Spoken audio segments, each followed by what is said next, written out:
Magandang araw mga ka-Wonder, welcome back sa ating YouTube channel, Wonder Vlogcaster po.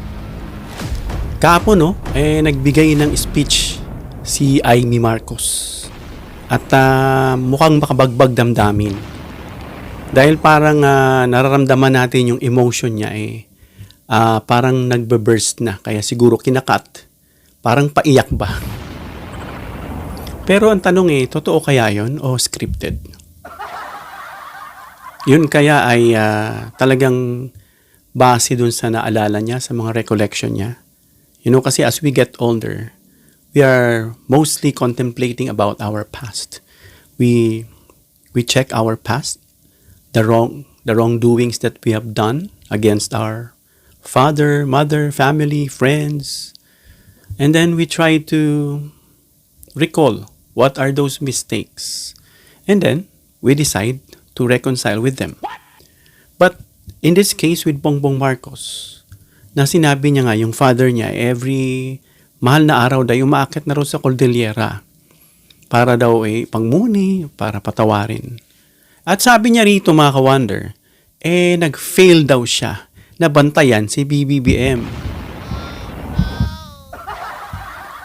Panoorin natin yung video mga ka-Wonder at then bigyan natin ng reaction.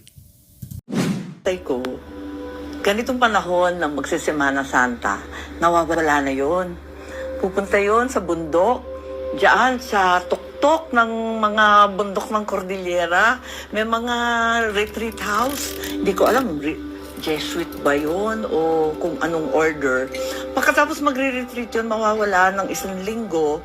At nagtataka ako kasi ang alam ko, nagbabakasyon yung ibang pamilya. Sama-sama sila buong Holy Week. Bakit kami? Nawawala yung ama naman namin.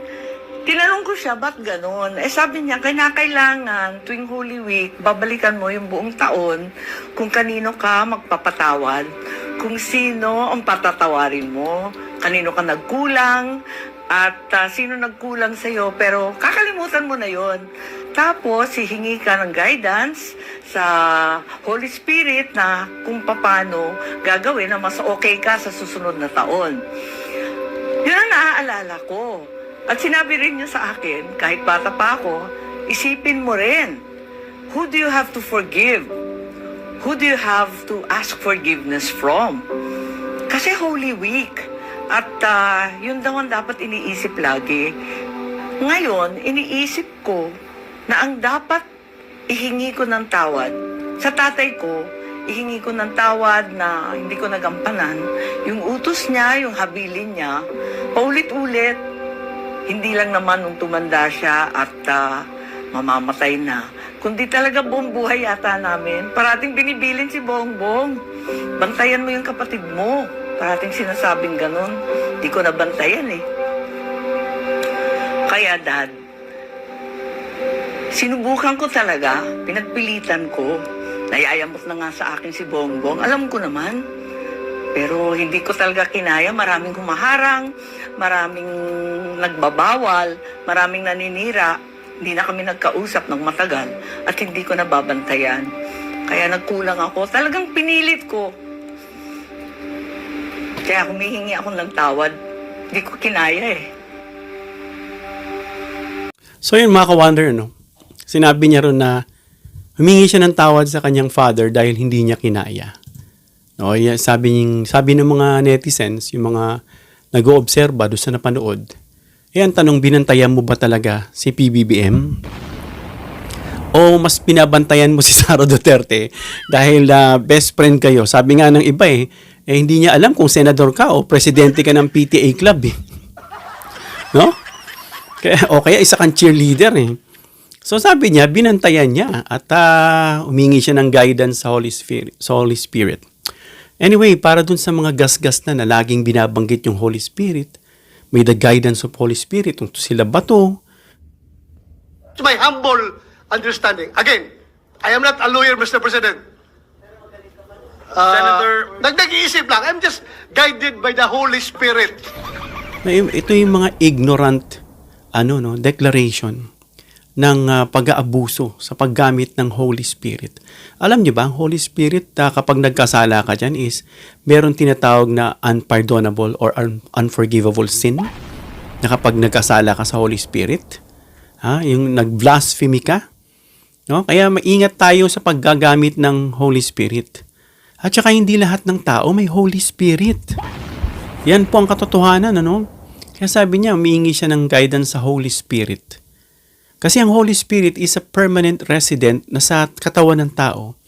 Kapag tinanggap mo si Kristo bilang Diyos tagapagligtas mo at nagsisi ka sa kasalanan mo at pinaglilingkuran mo ang Diyos, in-acknowledge mo yung kasalanan mo, and you recognize Him, you acknowledge Him as your Lord and personal Savior. Doon ka lang papasok yung Holy Spirit, mananahan siya sa'yo. So kaya yung mga yan, kapag wala sa'yo yung mga nabanggit natin at hindi nagmamanifest, wala sa'yo yung Holy Spirit. Baka iba yung minsan kinakausap mo kapag ganyan. So itong mga discussion na to tungkol ito kay Amy Marcos, kay PBBM. At yung mga political dynamics, no? Kasi yun nga, no, sa kanyang mga sinabi, mukhang nagkaroon siya ng confession sa atin, sa publiko niya, kinonfess. And of course, dun sa father niya na wala na, nasa kabilang buhay na. Kasi may paniniwala niya na nakikinig pa sila, naririnig pa ng mga patay yung ating mga sinasabi. No? Kaya nag-confess siya sa father at humingi siya ng apology dahil hindi niya raw kinaya. Kung binabantayan mo si PBBM, Miss Amy Marcos, hindi yung paninira mo dun sa stage at pinahiya mo yung kapatid mo, pagbabantay ba yun? Parang, ano yan? Ironic? Was it a satire na yung sinabi mo yan sa publiko? Kaya, nakakatawa yung sinasabi, no, na parang political strategy, mga ka-wonder, more of political strategy. Yung ginawa niyang pahayag, na hindi natin masasabing totoong reflection, malamang ito'y isang political messaging para sa politiko, mga ka-wonder. Dahil alam natin itong si Tikia, sabi niya nga, kung ako kay Bongbong Marcos, dapat sabihin niya na pigilin muna itong impeachment bakit hindi kaya baligtarin? Kung ako kay Bongbong Marcos, sana sabihin niya kay Sara, harapin niya lang impeachment trial or impeachment complaint sa kanya. Kayo, sa tingin niyo mga ka-wonder, sa tingin mo, sincero ba itong sinabi ni Amy Marcos? O bahagi lang ng mas malaking political strategy? Sa political alignment kasi and perception, mga ka-wonder, na napapansin natin na si Amy Marcos ay tila mas bukas pa nga doon sa pakikipag-ugnayan sa ibang political groups. No, kabilang dyan yung mga kaalyado niya. Mas besi niya pa nga itong si Duterte, nakikita natin dati sa stage. Mas malapit pa siya kaysa doon kay PBBM. No? Kasi sa politika, mga ka-wonder, normal ang pagkakaroon ng sariling posisyon. No? Pero kung kapatid mo yan, no matter what, kapatid mo at pamilya mo yan. No? So yun yung magkaiba sa pamilya. Iba yung strategic alliance at depende yun sa issue. Na kahit na mayroon kasi dyan mas mahalaga yung kanilang career, yung pera kaysa kapatid. Alam nyo na ibig ko sabihin. Dahil mga ka-wonder, kung bibigyan natin ito ng insight, hindi laging pareho ang paninindigan kahit magkapamilya sa politika. Iba. Kahit nakikita natin sa mga picture, mga videos, hindi pinapansin, hindi nagpapansinan. May friction, may gap. No?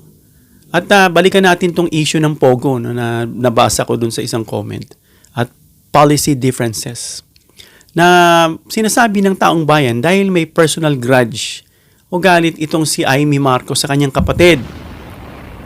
Marami tayong narinig dyan na ito raw si Amy na pangakuan vice presidente. O gusto ni Amy siya yung presidente. Pero hindi siya ang standard bearer. Kumbaga, hindi siya ang bearer ng Marcos, kundi si PBBM. So, isang mainit na usapin mga ka-wonder, yung desisyon ng gobyerno tungkol sa Pogo. Yung Philippine Offshore Gaming Operators. At alam natin mga ka-wonder na pinasara yan ni PBBM. At meron tayong mga narinig dyan ayon kay Pebbles na ito nga raw si Amy Marcos ay isang operator ng Pogo. At tumatanggap siya ng pera at daw itong si Sara Duterte at yun daw ang gagamitin para sa darating na eleksyon. Pero yun nga, naudlot. Parang nag-invest. Yun ang pagkakasabi ni Pebbles. Parang nag-invest dito sa Pogo. Mukhang naudlot at napasara. So, yun nga sinasabi. Yung mga dinesisyon na yun, Sabi ni Duterte kasi, kita yan. Dagdag pera. O mga sinabing pinag-entertain niya. Pero ang tanong, saan yung mga pera na nagsipasok? Pharmaly, yung mga vaccines na yan, na pinatungan ng 2,000 kada vaccine, ano pa, yung mga pogo, yung mga, kung ano-anong mga operation dyan, nasaan na? Ba't kinakailangan pang umutang ng 7.4 trillion? So, ibig sabihin, nagkaroon ng epekto sa kanila. Not actually sa ekonomiya, no? Sa kanila. No? Dahil alam natin na may epekto rin ito sa political relationships. Yun, nagalit sila. Lalo kay PBBM, pati kapatid, si Amy Marcos, nagalit. So, kailangan maka-wonder, no? Although ito yung mga allegation lang, ano, na involvement ni Amy Marcos at ni Sara dyan sa Pogo, pero yan nga ay patutunayan dyan sa impeachment trial at malamang magkakasabit-sabitan yan. Dahil nga may nabanggit na tayong personalidad na ayon kay Pebbles as bilang source na kinonfess niya naman yan sa social media. No, hindi pa rin ito na-verify hanggat hindi ito dumadaan dyan sa impeachment trial. No, kailangan madaan dyan. Malaman. At yung inaapila nilang TRO, pag-usapan natin yan, mga ka-wonder kung ano na nangyari dyan. Susunod na video. So, hindi lahat ng alam natin na lumalabas sa social media, in fairness sa kanila, totoo o kumpirmado. Pero, ito nga ay malalaman kapag ito'y inimbestigahan. No? Kaya mahalagang suriin talaga natin ang impormasyon. Kaya, i-hold muna natin dyan yung mga sinasabing pogo na yan, unless yan ay malitis dyan sa Senado na.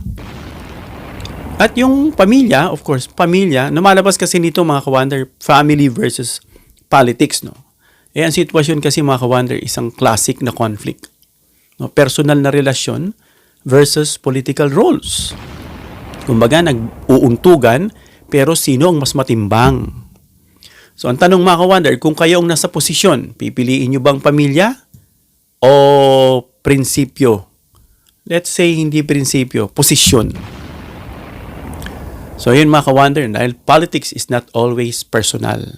Kasi pwede kang magdesisyon sa sarili mo na para sa'yo, kung ang politika personal, nilunod ka na ng sistema. No? Kahit mukhang personal ang issue, kadalasan mga ka-wonder, ito'y tungkol sa power, influence, and positioning.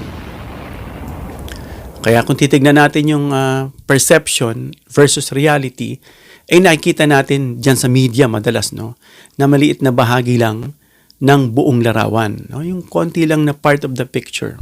Kaya ang lesson nito mga ka-wonder, huwag agad maniwala. Alamin ang buong konteksto. Lalo na yung narinig nating sinabi niya nagdadrag si PBBM. Na maraming naniniwala dyan na iba. Yung iba, syempre galit na galit, hindi naman totoo. No? Na kasi nga nagbe-verify sila Meron ba magpatotoo? Meron ba may picture, may larawan hanggang sa nag-resort na sila dun sa deepfake video na nagsashabs. Pero hindi naman talaga. Yun ay AI. Di ba? Pati na yun, pinatulan mo. So, kaya ang lesson again, huwag maniwala agad. Alamin ang buong konteksto. About dun sa sinasabi natin, na lesson ito sa buhay. Na itong si Amy, na dapat totoo niyang binantayan si PBBM. At kinausap niya. Maaari bang hindi niya ma-reach out? Marami daw humaharang man. Kung talagang ikaw ay panganay na talagang concern sa kapatid mo, i-reach out mo yan. No? At siguro sinabi ng dating Pangulong Marcos Sr., bantayan mo because panganay ka. Alam naman si PBBM magbantay sa iyo, mas bata yun. Natural yun sa ating mga trait ng Pilipino. Kapag panganay, si ate, si kuya, tignan mo yung kapatid mo ha. Ganun ang nangyayari, bantayan mo. Pero ang nangyayari nga ay mukhang hindi po binantayan. Mukhang ibang binabisit, So, yun nga mga ka-wonder, malungkot man sabihin. Pero ang tingin natin mga ka-wonder, ay isa itong pamumulitika. Kasi nagsideklara na yung iba. Titigas nga ng mukha. Nakita ko yung ibang senador. Nagsideklara na, nagsisagsalita na.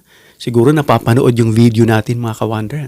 Kasi nung nasabi ko yun, siguro mali ko, na magdeklara na. Nagdeklara si Sara Duterte. No? Kasi may mga advantages tayong pinagsasabi ron. At yun, sunod-sunod na sila. Dito sa grupo ng mga matitino, walang nagdideklara. Doon lang sa kanila. So, it's more on politics, mga ka-wonder. The motive is more on politics. Dahil nga si PBBM, hindi sila pinapatulan, patuloy lang ang trabaho. Because, again, PBBM is redeeming the time. Because time is running out. No? Paano niya i-establish? No? Unless i-extend natin ang termino ni PBBM. Eh, hindi nga pwede, wala sa Constitution eh. May paraan, baguhin ang Constitution. So, kahit hindi siya, so dapat maglukluk tayo ng matinong presidente. Huwag yung ganid na hindi pumapabor sa ating bansa.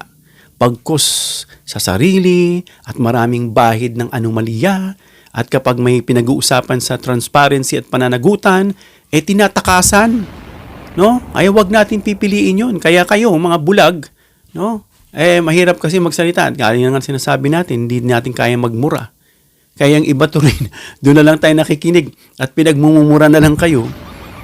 Dahil hindi kayo ma-enlighten, hindi ko alam kung anong klaseng made yung bao ng utak ninyo. Despite of all the things very conspicuous, very obvious, na nakikita nyo, but still, you still decide, no, to lock, to put barricade or barrier na basta. Yan dapat tawag sa inyo mga basta eh. No? So yun mga ka-wonder, this is more on politics, a message to the public, just to, sirain yung credibility ni PBBM, dahil nga ito ay leader ng bansa. You're supposed to laud your brother, to say something on what he is doing. You have to congratulate him. You're supposed to, instead of saying those things, nakala mo binababa mo yung moral value ni PBBM. But again, sabi nga, ito ay bumabalik dun sa taong may masamang intensyon. Look at Mijal Dea ba yan? Alam natin, nag-wish siya ng ill sa Pangulo. At bigla siyang, gumanong-ganon siya sa stage. Binaliwala niya. Pangalawa, ganon. Yung pala, na-stroke na. Kaya yan, warning do not wish ill or bad things, especially death to someone. Kasi bakit? Tapos gagamitin natin si Lord. Sana, anong kanya ng Diyos? Pag masama ang motibo mo, lalo na masama ka, ng tao at mag-wish ka ng kasamaan sa kapwa mo, babalik yan sa'yo. Dahil yung taong wini-wish mo, lalo na kung matino, mabait, mabuti, paprotektahan ng Lord yan. O proteksyonan niya yan. No? So, ingat, huwag masyadong abusuhin yung Lord dyan at yung Holy Spirit, Hindi porke nasa posisyon tayo, expect natin, kikatalino na natin. There are things in this world that you don't know, na mas alam pa ng ibang tao.